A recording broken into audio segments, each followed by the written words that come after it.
Hello Geeks and Gamers, Matt Lemke here with your gamer goggles, and welcome to Role-Play Ramblings, the show where I ramble, kind of, about the role-playing world. This is Season 1, and this is Episode 1, so thanks for checking it out, and thanks for stopping by. Tonight's topic is the problem player. And when I say a problem player, basically I mean any player that causes chaos in the group. That would be more of a personal statement as opposed to one that the character would be like. For example, well, here's some real good examples actually, and I've kind of titled these. I've labeled them. There's the late player. There's the puppet master. There's the oddball. There's the not the rules lawyer, but the lawyer, or no, the philosopher, because they like to argue. There's the rules lawyers, and well, then there's always like the wallflower. And we're going to talk a little bit about these as fast as we can, keeping in mind that this is only about a 15-minute show. But those are the types of players that define what a problem player is. Now, exceptions to this rule would be things like you're playing a chaotic type of character who maybe has ADHD. So it would be expected for that character to go around within the party and cause certain amounts of havoc and chaos. I am not talking about in-game stuff. I'm talking about things that are caused at the table that ruin your gaming session.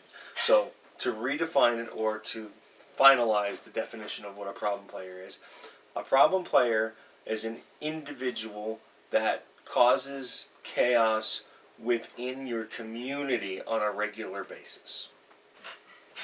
And when I say community, in this instance, I'm referring specifically to the gaming group that is meeting for this role-playing session or this campaign. So, one of the first, when I started doing this, one of the first ones that popped into my mind as a problem player was the player that's always late. It just seems like after role-playing for 30 and 40 years, you've always got this one player that never seems to show up on time. And I'm not talking about the player who, like, let's say, well, we play on weeknights, so I'm not talking about the player who might show up a half hour late because they don't get off work until said time and he said go ahead and start without me. I'm talking about the said player who might not show up, or will say I'm going to be there at 6 and then shows up at 7:30 or 8 consistently. There's not a lot of things that you can do with these players usually. They're, for the most part, I mean, it could be part of their personality. They're just never on time. They're never prompt. That is a possibility.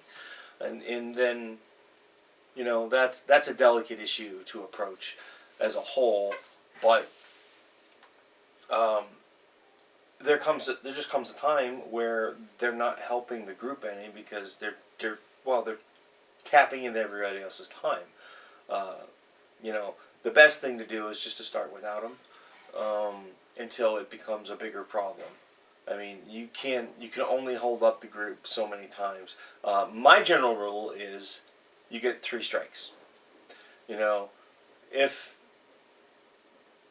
we call you and you don't answer or whatever, you know, you can break it down a lot of different ways. But basically, if you're late, we'll wait around a little bit, and then we'll give you a call. And if you don't answer, we'll wait around a little bit more and maybe play.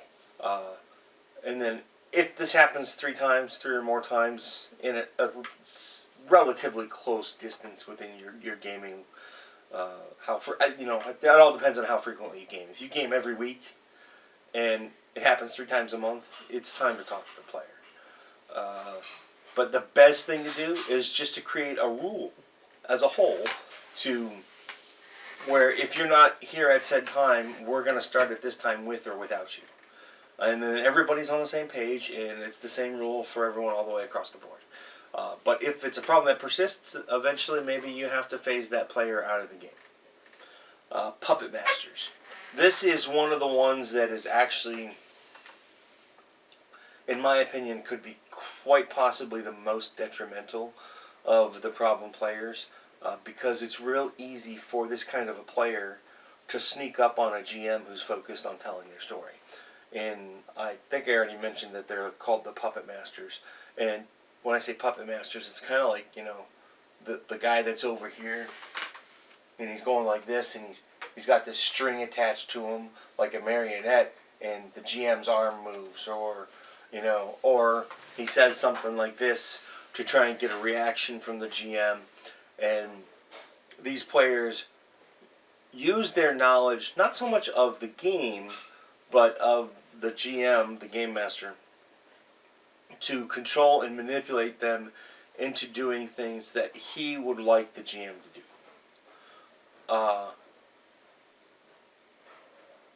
lot of times, like I said, this sneaks up on a GM, and a lot of times they don't even realize it until it's brought up to them by other players. Again, the best thing to do, and I'm just going to go out and say it right now, the best thing to do in every instance is have a conversation with the player. So I don't have to say that anymore. We're out of time for it. So the best thing to do is have that little chat and then move on. And then as a GM, once it's been brought to your attention, you have to pay attention to it. And you have to be able to kind of do the whole judo throw. And when I say judo throw, when let's see if I can come up with a good example here. Let's say this one player knows a particular rule set really well. And he knows that if he does this thing, he's going to totally change what the game master wanted to happen. Let's say there's a couple of ways that, well, there's no official answer on it, and this is going back to Dungeons and Dragons 3.5. There is actually a way, if you take a certain number of feats, and by no means is this totally broken, but that you can actually take a free pickpocket as a free action. So you could actually literally pickpocket and sidestep around the world the way the game is written. So let's say the problem player uses that to manipulate the GM. As a GM, you need to be able to have an idea almost instantly as to how to shift your weight and make that more advantageous to you. In other words, you have to outsmart your opponent or outsmart your player so that they learn that they can no longer take advantage of you. Now, sometimes that's the subtle way. The subtle approach is, in my opinion, the better approach because it makes everything a little bit more fun. In the pickpocket instance, maybe when they're free stepping, they step in a a puddle of grease, and they slip, so it ruins it, or whatever. You know, these kind of things, you just kind of have to be ready for that as a GM and as a storyteller. And we'll get more into that when we get into things about whose story it is and things of that nature. And I think, anyway, that's another episode. Argumentative players. While puppet masters can be the worst because they can sneak up on the GM and kind of control the story, argumentative players just aren't fun to be around. And argumentative players can actually fall underneath the rules lawyers category as well. But in this particular instance, I'm talking about the argumentative player who is just like, okay, well, you're getting ready to get into this fight scene, and this one guy is a 6.5-foot orc who weighs 280 pounds with a 25 strength. No, let's change that. Let's even make it even a little bit more crazy. A 7-foot warforged that weighs 400 pounds, is adamantium and double shield feet, right? And he goes, I'm going to run across the wooden bridge and charge into the chariot, or charge into the wagon.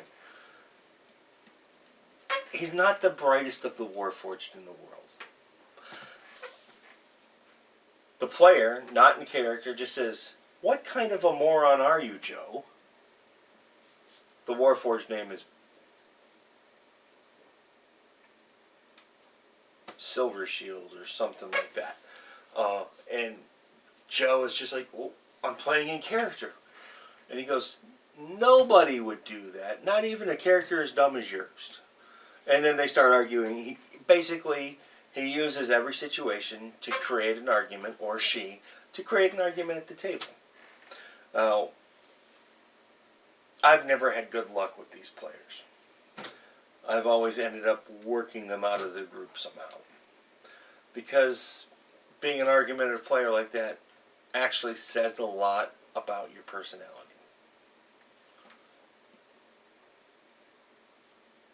Rules lawyers. These are the problem players that can be both good and bad.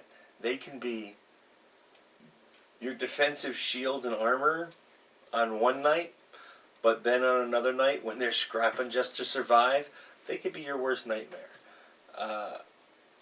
And this really is something that's going to depend on your group and your play style, and how you guys do everything. For me, I tend to let story trump rules. And again, we'll get more into that later, but basically, rules in a role-playing game are the physics in science. So, rules give your story structure. Physics gives science structure, at least as I understand it, and I'm not a scientist. But that kind of concept. So the rules lawyer is one of those problem players that is both good and bad. So it's kind of like flipping a coin, and sometimes they're hard to deal with. Most of the time, they're only hard to deal with when they frustrate you. If you sit down and you say, "Okay, this is the way we're going to play," and your players start off playing the group like that, they're real easy to keep in check. It's when you've been playing for a few years and you've never really kind of established, quote unquote, social norms for your group as to how you GM a game. Or, let's say even better, a better example of how this can come about is you're playing with a group and then the GM takes a break and somebody else steps in to GM the same system. It's real easy for somebody who knows the rules better than that new GM to kind of overstep their bounds. And that's where you kind of need to be careful. And that's, in my opinion, that's where the other GM should kind of step in and kind of, be like, but it's their story, and kind of guide the GM into what kind of structure he or she wants. There's two left, and one is the wallflower. And that's that player that just kind of sits there. They pull out their tablet and they play around. These problem players aren't nearly as bad as some of the other ones, but they don't really add anything to the story of the game. And for me, that's where I have a real problem with them. You're there to play. When my children have their friends over to role play, we actually collect the electronic devices so that they can't be used. In fact, the only ones that we use are my computer for Syrinscape, and maybe for some reference, I have a tablet that we have out maybe for some other reference and things of that nature. So it really helps keep the wallflower not so much motivated, but a little bit more focused on the game. The other thing to do is, as a GM, really push the wallflower into where they want their character to go. I have found that making them create 3 things and giving them homework, and every now and then questioning whether or not their character would do it, makes them think and gets them a little bit more interested in the game. I've also found that the wallflower is often the newer players. They're the players that kind of don't know what is going on or haven't really played too much. They're a little bit overwhelmed by the system and what's going on, or they haven't gotten to a point in their role-playing career to figure out what it is to develop a character. So I just kind of think they often need a little bit more grooming, which sometimes is hard for a GM. So I've found that if you sit them next to a player who's been playing characters for a while, it goes a little bit smoother because they can kind of guide them through those things that you don't really have time to do as a GM. And the last one is just the individual that doesn't fit in. we're human beings. Not everybody's going to fit in our group. As gamers, I think we want everyone to fit in, but every now and then it's going to come along where it's just not going to work. The best thing to do is let it go its course, and hopefully before it's a problem, you realize it's a problem, and you can deal with it. And maybe you can find a new group for the individual, maybe not, but that's it. So, to round out the time we have, those are the basic problem players that I've come up with, and some experiences that I've had to deal with them. I think the ones that you really need to watch out for are puppet masters and the argumentative player, because they can really ruin a game session, in my opinion. Thanks for watching. Until next week, this is Matt Lemke with Role-Play Ramblings from Through Gamer Goggles. And I look forward to hearing from you. Please subscribe to us on Facebook, follow us on Twitter, and most definitely comment and like us on YouTube. Thanks for watching, and have a good day.